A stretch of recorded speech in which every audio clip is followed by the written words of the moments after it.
Binisita tayo ng the one and the only Boy Pindot! Hi, Boyby!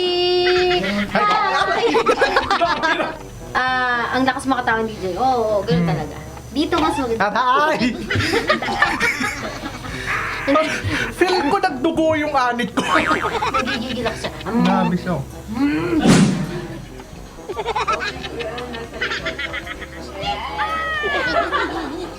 Kumain na i-indent kayo.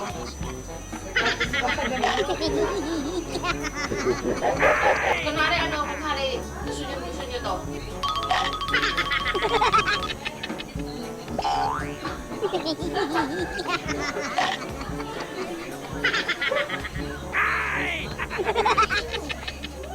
Good morning sa inyo, sa may mga naka-earphone. Hello? Ba't ka gumaganon, Tang? Parang dinilaan mo na naman, Tang. Siyempre, naantok-antok.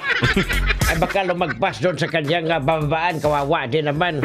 Ayun, sa bagay, may mga ganon eh. O sige, kayo na, dilaan nyo na siya. Okay, bye. Sige, bye. Okay, 1, 2, 3.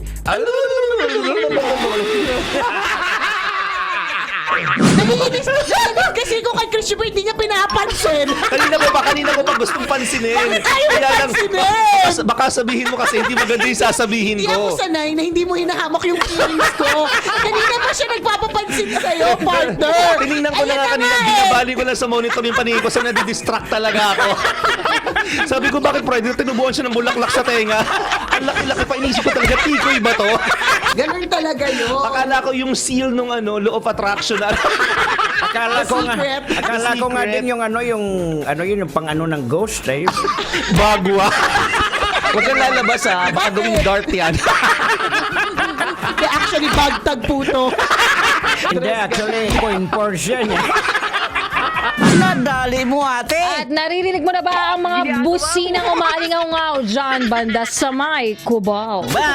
Nako, kabisyo, nakatuto ka na nga dito sa nag-iisang programa na pang-EDSA lang. EDSA! Problema nito. Litanya pala ni Rakitera, yun hindi pala pwede. Ano ba yan? May magpunas lang kinikili sa likuran ko! Nakakadiri. Download mo na kabisyo ang Love Radio PH para araw-araw GB good vibes. Dahil dito, walang hate. Love lang! Always your number one. SM radio station. Love radio.